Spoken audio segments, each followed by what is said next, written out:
Good morning friends, welcome to short and smart learning. आज की dictation 100 शब्द प्रति मिनट डिक्टेशन जो कि रामधारी पार्ट 1 की डिक्टेशन होगी तथा आपके एसएससी स्टेनोग्राफर CND के लिए अति महत्वपूर्ण है। तो डिक्टेशन को आपको पूरा लिखना है और इसका ट्रांसक्रिप्शन भी जरूर करना है। डिक्टेशन की PDF के लिए हमारे व्हाट्सएप या टेलीग्राम ग्रुप को ज्वाइन कर सकते हैं, जिसकी लिंक डिस्क्रिप्शन में दी गई है। और अभी तक आपने हमारे चैनल को नहीं सब्सक्राइब किया तो ज़रूर सब्सक्राइब कर लें ताकि आपको डिक्टेशन रोज़ प्राप्त होती रहे।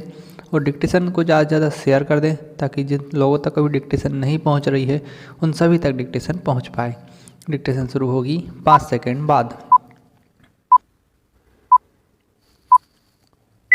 स्टार्ट। सभापति महोदय, जिस विधेयक पर इस सदन में चर्चा हो रही है उसका इस देश के अधिकांश लोगों ने और इस सदन में भी अधिकांश सदस्यों ने स्वागत किया है, इसलिए इसमें दो राय नहीं हो सकती कि यह विधेयक जनोपयोगी है। यह ठीक है कि कुछ लोगों ने जिनके निहित स्वार्थ हैं इस विधेयक का विरोध करने की हिम्मत की है। ऐसे लोगों में जनसंघ और स्वतंत्र पार्टी, जिनकी पूंजीवादी नीतियां हैं, उनका विरोध करना स्वाभाविक ही है। मैं आपके माध्यम से मंत्री महोदय से कह रहा था कि जहां तक विधेयक का स्वागत करने का प्रश्न है वह जनोपयोगी है। जहां मैं इस विधेयक का स्वागत करता हूं, वहां यह भी निवेदन करना चाहता हूं कि इस कानून को सफल बनाने के लिए, जैसा प्रधानमंत्री ने सदन में अभी कहा, जो लोग इसका स्वागत करते हैं उनको उचित दृष्टिकोण और ईमानदारी के साथ काम करना चाहिए। पैराग्राफ। हमारे देश ने गरीबी को दूर करने के लिए पंचवर्षीय योजनाओं के माध्यम से योजनाबद्ध तरीके से विकास के कार्यक्रम को चलाने की नीति अपनाई है। विधेयक के सिलसिले में जहां यह विरोध किया जाता है कि इस विधेयक से एक तानाशाही पैदा होगी, अधिनायकवाद पैदा होगा, वहां मैं यह निवेदन करना चाहता हूं कि यह विधेयक उन लोगों पर जो पूंजीवाद के जरिए से, एकाधिकार के जरिए से हम पर नियंत्रण रखना चाहते थे और जिनकी पूंजी इस विधेयक के अभाव में बैंकों के माध्यम से बराबर बढ़ती जा रही थी, रोक लगाता है। उनकी नीतियों का परिणाम यह हुआ, देश के चंद लोगों की पूंजी जो इन बैंकों के स्वामी थे अत्यधिक बढ़ गई। हमें मालूम है कि स्वतंत्रता के बाद देश में बिरला और टाटा की पूंजी किस प्रकार से कई गुना बढ़ी गई है।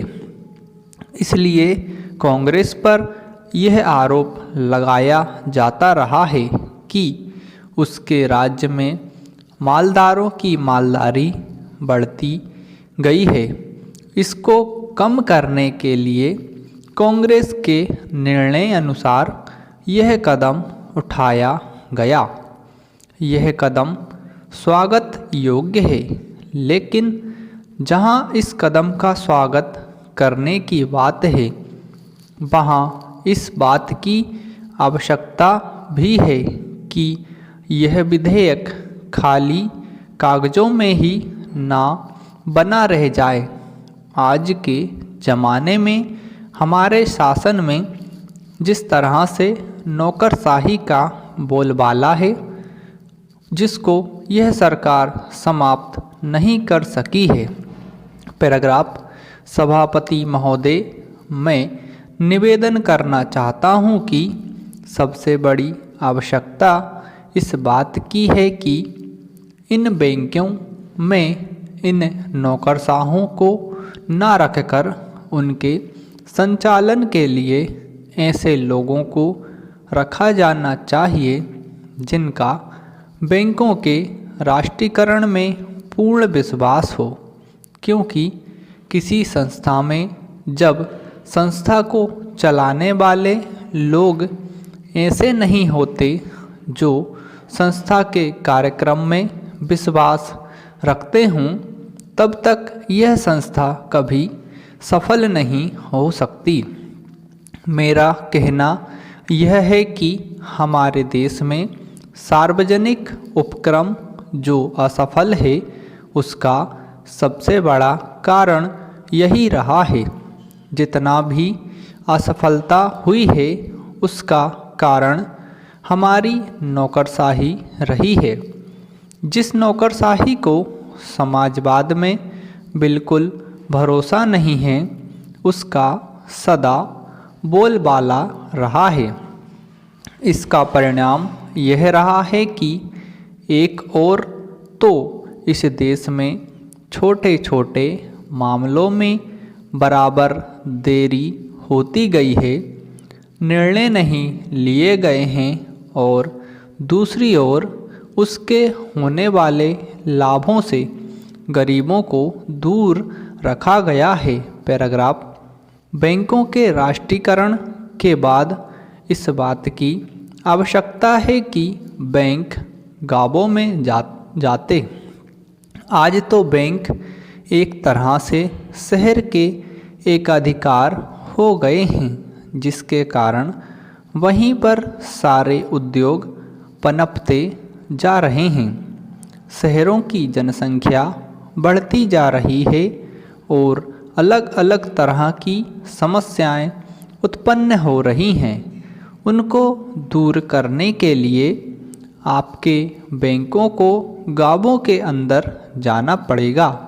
इसके लिए सरकार को कदम उठाना पड़ेगा और निश्चित तरीके से योजनाएं बनानी पड़ेंगी। निश्चित निर्देश देना पड़ेगा जिसके आधार पर बैंकों का ज़्यादा से ज़्यादा लाभ गांवों और उन कस्बों को हो जहां अभी तक लोगों का काफ़ी विकास नहीं हो पाया है।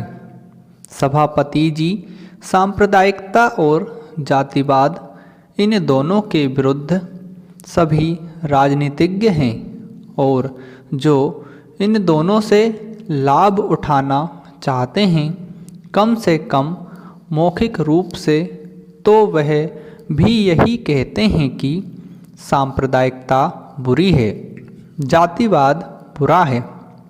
मैं तो यही मानकर चलूँगा कि जब पूरा देश यह कहता है कि ये दोनों चीज़ें बुरी हैं, तो सचमुच सभी यही चाहते हैं कि ना सांप्रदायिकता रहे और ना जातिवाद रहे। आज भी हमारे देश की राष्ट्रीय आय का 50% कृषि से आता है। हमारे देश के कुल निर्यात के सामान में 70% कृषि उत्पादन की चीज़ें शामिल होती हैं। पैराग्राफ।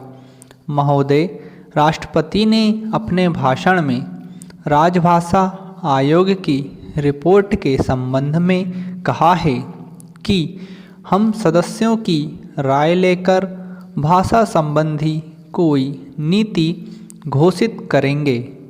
मैं समझता हूँ कि भाषा का प्रश्न इतना जटिल नहीं था जितना कि उसको बना दिया गया है। इस जटिलता को लाने में जहाँ उन लोगों का हाथ है जो सरकार में नहीं है, वहाँ इसमें भारत सरकार की भी बड़ी जिम्मेदारी है। मुझे वह दिन याद है जब मैं छोटा था और देश गुलाम था। उस वक्त महात्मा गांधी हिंदी के संबंध में चर्चा करते थे और उनकी कृपा के फलस्वरूप और उनके प्रयास के फलस्वरूप सभी प्रांतों में हिंदी की सभाएं खोली गईं और वहाँ हिंदी का प्रचार किया गया।